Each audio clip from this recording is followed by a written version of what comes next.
అందాల కాశ్మీరంలో రక్తపాతం సృష్టించిన ఆ నలుగురు ఉగ్రవాదులు ఎవరు? అమాయక పర్యాటకులపై తూటాలు పేల్చిన ఆ టెర్రరిస్టులెవరు? నలుగురులో లోకల్ ఎవరు, నాన్ లోకల్ ఎవరు? పహల్గామ్తో వీరికి కనెక్షన్ ఏంటి? టెర్రరిస్టుల్ని చేరదీసిందెవరు? జమ్మూ కాశ్మీర్లోని పహల్గామ్ ప్రకృతి అందాల నెలవు, మినీ స్విట్జర్లాండ్గా పేరు. పర్యాటకులందరూ ఆ నేచర్ను చూస్తూ ఎంజాయ్ చేస్తూ ఉండగా నలుగురు టెర్రరిస్టులు ఎంటర్ అయ్యారు. నలుగురు ఆర్మీ దుస్తులు ధరించి ఆటోమేటిక్ రైఫిల్స్తో వచ్చారు. మన భారత ఆర్మీనే కదా అని టూరిస్టులు అనుకున్నారు. అంతలోనే తూటల వర్షం కురిపించారు నలుగురు ఉగ్రవాదులు. 28 మందిని చంపారు. పహల్గామ్ ఉగ్రదాడిలో పాల్గొన్న ఉగ్రవాదుల ఫోటోలు, ఊహా చిత్రాలను దర్యాప్తు సంస్థలు విడుదల చేశాయి. ఆసిఫ్ ఫౌజీ, సులేమాన్ షా, అబూతాలాగా గుర్తించారు. వీరికి మూసా, యూనిస్, ఆసిఫ్ అనే కోడ్ నేమ్స్ ఉన్నాయని అధికారులు ప్రకటించారు. వీరంతా జమ్మూ కాశ్మీర్ కేంద్రంగా పనిచేసే టెర్రరిస్ట్ ఆర్గనైజేషన్ టీఆర్ఎఫ్ అంటే ద రెసిస్టెన్స్ ఫ్రంట్ ఉగ్ర సంస్థకు చెందినవారుగా గుర్తించారు. వీరి ఆచూకీ కోసం దర్యాప్తు బృందాలు ముమ్మరంగా వేటాడుతున్నాయి. పహల్గామ్లో దాడికి పాల్పడిన సంస్థ టీఆర్ఎఫ్ ద రెసిస్టెన్స్ ఫ్రంట్. నలుగురు ఉగ్రవాదులు ఈ సంస్థకు చెందినవారే. పాకిస్తాన్ లష్కరే తోయిబా ముసుగు సంస్థ ఇది. ఆర్టికల్ 370 రద్దు తర్వాత ఏర్పడింది.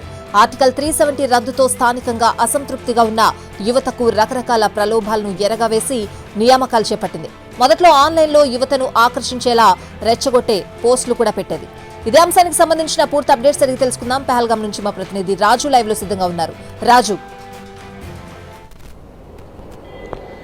యశ్వతి, ఏదైతే భారత్ కు పెను సవాల్గా మారినటువంటి కాశ్మీర్ ఉగ్రదాడి వెనుక ఖచ్చితంగా పాకిస్తాన్ కు సంబంధించినటువంటి లష్కరే తోయిబాకు సంబంధించిన ఉగ్రవాదులే ఉన్నారనేది స్పష్టమైంది. అయితే నేరుగా లష్కరే తోయిబా ఈ అటాక్ లో పాల్గొనకపోయినప్పటికీ కూడా ఆ లష్కరే తోయిబాకు ముసుగు సంస్థగా అంటే అనుబంధ సంస్థగా ఉన్నటువంటి ది రెసిస్టెంట్ ఫ్రంట్ కి సంబంధించినటువంటి ఆర్గనైజేషన్ ఇక్కడ దాడి చేసినట్టుగా తెలుస్తుంది. మొత్తం ఈ దాడిలో పాల్గొన్నటువంటి ఈ 7 ఎవరైతే ఉన్నారో దీనికి మొత్తం కూడా కీలక సూత్రధారిగా లష్కరే తోయిబాలో కమాండర్ గా ఉన్నటువంటి సైఫుల్లా కసౌరినే అంటే అతనే ఖలీద్ అని కూడా చెప్తుంటారు. అతనే కీలకంగా వ్యవహరించినట్టుగా తెలుస్తుంది.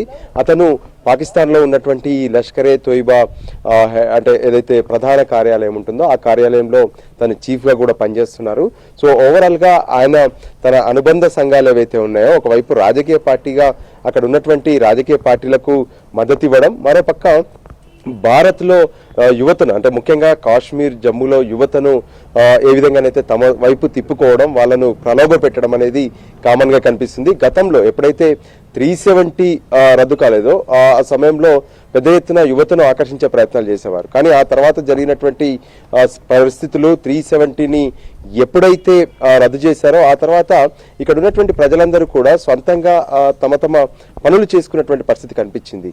కానీ అయినప్పటికీ కూడా అసంతృప్తిగా ఉన్నటువంటి యువతను టార్గెట్ చేసుకొని తమ సంస్థలోకి తీసుకెళ్లడం, వాళ్లకు ఉగ్రవాద కార్యకలాపాలకు సంబంధించినటువంటి ట్రైనింగ్ ఇవ్వడం. సో ఇప్పుడు ఎవరైతే కనిపించారో మొత్తం 3 పేర్లను స్పష్టం చేసినటువంటి పరిస్థితి కనిపించింది. అందులో ఆసిఫ్ ఫాజ్వీ, తను ఆర్మీకి సంబంధించి అంటే పాక్ ఆర్మీతో కూడా పనిచేశారు, అందుకే ఆసిఫ్ ఫౌజీ అని కూడా ఆయన పెట్టుకున్నటువంటి పరిస్థితి కనిపించింది. సులేమాన్ షా, దాంతో పాటు అబు, ఈ 3 ఉన్నారు. మొత్తానికైతే ఎవరైతే మిలిటెంట్లు గా పనిచేసినటువంటి వాళ్ళు ఉన్నారో వాళ్ళను పట్టుకునేందుకు భారత సైన్యం ఇప్పటికే కూంబింగ్ ప్రారంభించింది. Swathi. Right Raju, thanks for the updates.